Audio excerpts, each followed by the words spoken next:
Hello, my name is Rich Mallozzi, and I'm an MRI physicist for the Phantom Laboratory.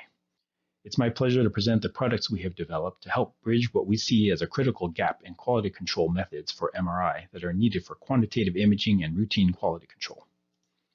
MR is increasingly being applied to quantitative applications, such as tracking neurological disorders, characterizing tumor microvasculature, and planning radiation therapy, to name a few.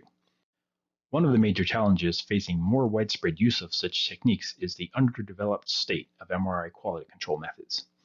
Variations in quantitative response from day to day, from pulse sequence to pulse sequence, and from scanner to scanner present a large hurdle to routine clinical use of such techniques.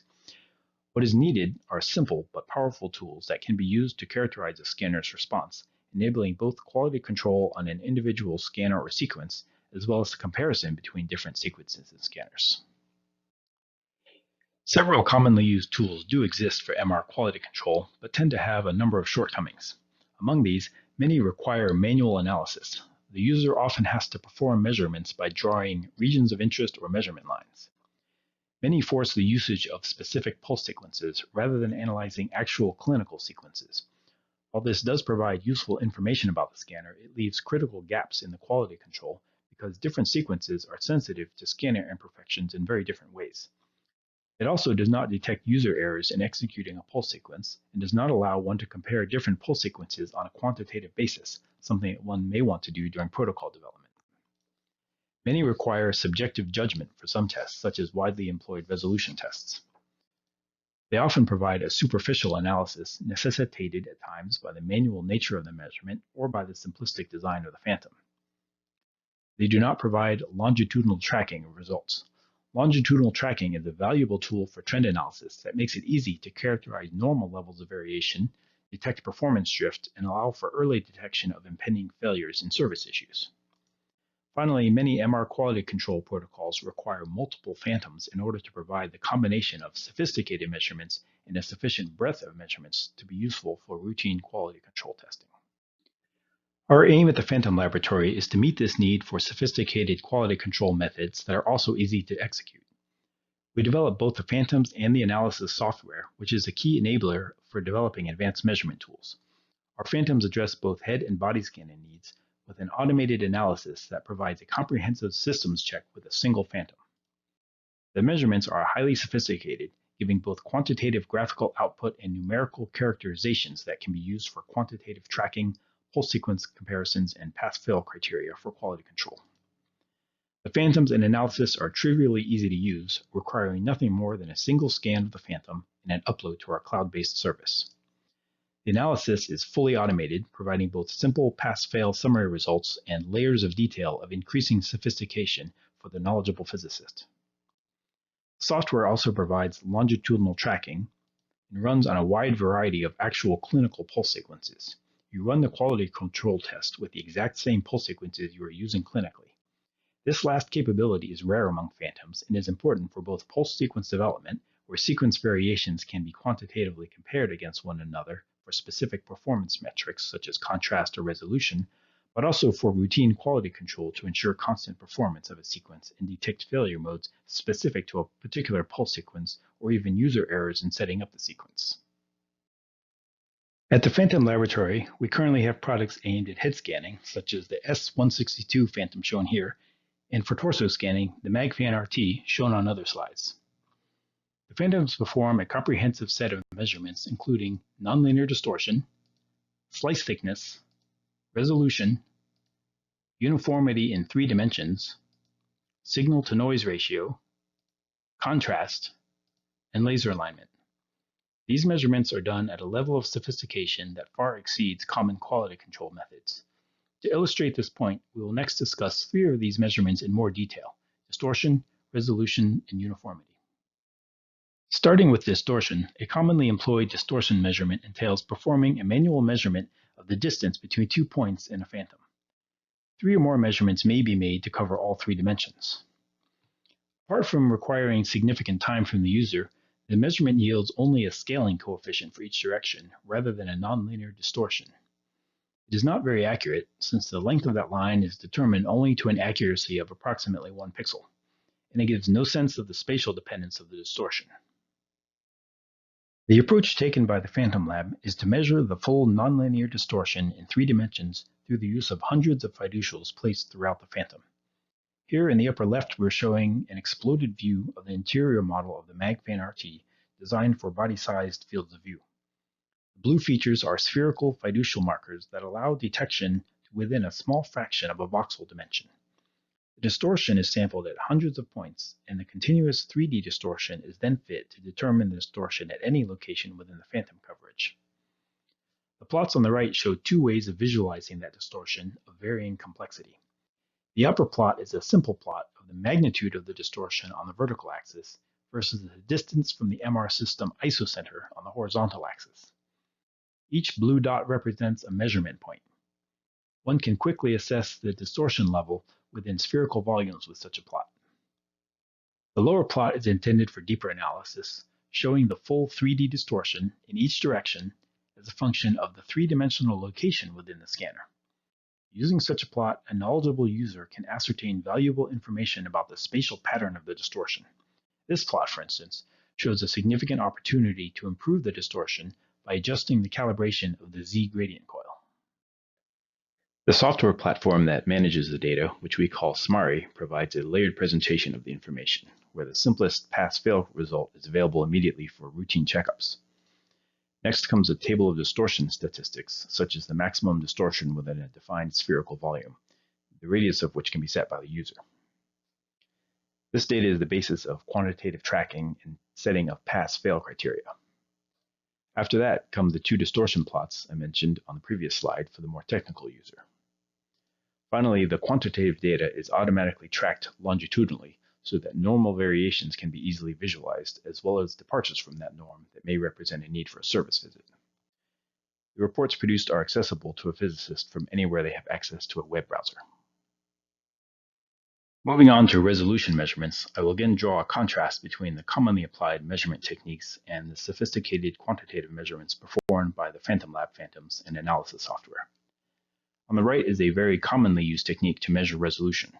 The features are several patterns of crossed dots. The user is meant to look at a few different patterns corresponding to different resolutions and make a judgment call as to which patterns of dots can be resolved and select the one that they think best characterizes the resolution of the image. While this technique has served manual analysis reasonably well, there are several shortcomings. First is that it is subjective, requiring user judgment rather than being deterministic. It requires the user's time and is difficult to adapt to automated measurement. It also has a very low resolution in a sense of its own resolution measurement, in that it can only give answers in discrete steps corresponding to the difference between one pattern and another pattern, rather than measuring an actual value of the image resolution, whatever that comes out to be. In contrast to this very user-dependent technique, the Phantom Laboratory has developed a highly sophisticated resolution measurement that measures the underlying image response functions of the MR system, point spread function and associated modulation transfer function. The point spread function is the fundamental response function of a linear imaging system and gives you what an image would look like of an ideal point source if such a thing could indeed be created. The measurement is performed by using a circular aperture feature of known geometry. An initial candidate point spread function is generated and convolves with the source aperture, giving a filtered image. This filtered image is then compared with the actual MR image of the aperture, and the candidate point spread function is then modified to improve the match. This process is then iterated in an optimization calculation until a good match between calculated image and actual image is found. From that, the point spread function and associated modulation transfer function are determined. The phantoms have multiple aperture features so that different scan planes can be measured with a single orientation of the phantom. The fundamental response function of the imaging system is the point spread function, but related views of the same information, such as the modulation transfer function and the edge spread function, often provide valuable insight or practical quantitative values. The SMARI software platform calculates all 3 functions, as well as provides quantitative measures of resolution, such as full width at half max of the point spread function and the 10 to 90% transition width of the edge spread function. This 10 to 90% transition width is perhaps the most practically relevant measure of resolution of an MR system and can be used to compare the actual resolution of different pulse sequences against one another. These sophisticated and quantitative resolution measurements are a major advance from the manual qualitative measures commonly used for MR quality control. The next type of measurement I would like to discuss is image uniformity. Image uniformity is important in its own right as an element of image quality, but also takes on increased importance as a quality control tool because it's sensitive to one of the most common failure modes of an MR scanner, the failure of an element of a phased array coil. Conventional uniformity measurements often involve a very simplistic calculation of uniformity over one slice of one plane in a phantom, or if it's done in 3 dimensions, a dedicated phantom is used that does nothing else but uniformity. Using such special purpose phantoms is an enormous complication to a quality control protocol and does a lot to discourage routine performance of the protocol. Our patent pending technique takes advantage of the fact that uniformity variations are relatively slow in comparison to a voxel dimension, and so one doesn't need to fill up an entire phantom with fluid and measure every single voxel in order to characterize uniformity accurately. Our phantoms are filled with a contrast-enhanced background solution that appears bright in most images acquired with clinical pulse sequences. Because we designed both the phantom and the analysis software, we know exactly where every feature is in the phantom and where every feature is not, and can take advantage of this in the analysis implementation.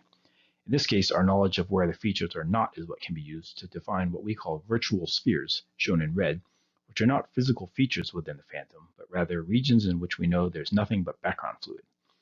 By sampling the signal at hundreds of such locations, we can accurately characterize uniformity over an entire 3D volume, not just in a single plane, and use the same phantom that's capable of performing all these other measurements using the same image acquisition. We compute 2 primary quantities to measure uniformity. The normalized standard deviation, which is simply the standard deviation of the signal divided by the mean, and a quantity we call the normalized spread, which is the difference in brightness between the 10% brightest voxels and the 10% dimmest voxels, normalized to the mean of the signal. This measure is more sensitive to extremes than the overall standard deviation, and thus more sensitive to the kind of local disruptions caused by the failure of a phased array coil element. A real-life clinical example has been provided to us by our collaborator at UCLA, Dr. Yingli Yang. Here, a failure of a phased array coil element was detected automatically as an increase in the normalized spread, which flagged an alert to the physicist. Often these failures can be detected as a drop in the signal-to-noise ratio, but in this case the SNR didn't show the failure because it was local in nature and near the outer region of the phantom. It was detected, however, by the 3D uniformity test. Note also that such a failure would likely be missed in any uniformity test that samples just single planes, as the sampled planes could easily miss the affected region of the image. Although the images shown make the failure rather visible, in order to detect it manually, one would have needed to be looking at the right slices and know what to be looking for. This is not ideal, as you really want everything to be detected automatically so that the physicist does not have to perform each test by reviewing every single slice of every image set. It is far more valuable to have sufficiently sophisticated automated tests that detect the failures and trigger an alert to the relevant personnel without a physicist having to spend a lot of time analyzing images each time the quality control is run. These measurements we've been discussing are implemented in 2 phantoms. The S162 is a head-size phantom that fits in modern phased array head coils. The MagFan RT is intended for torso-sized fields of view. Normally, covering such large regions leads to phantoms that cannot be handled easily in a clinical environment because they can weigh more than 100 pounds. The MagFan RT solves this problem with a modular design so that the phantom can be moved in pieces and reassembled easily on the patient table. The heaviest component weighs only 27 pounds or 12 kilograms. Our patented analysis technique enables us to distinguish between actual image distortions and residual imperfections in how the individual components of the phantom come together.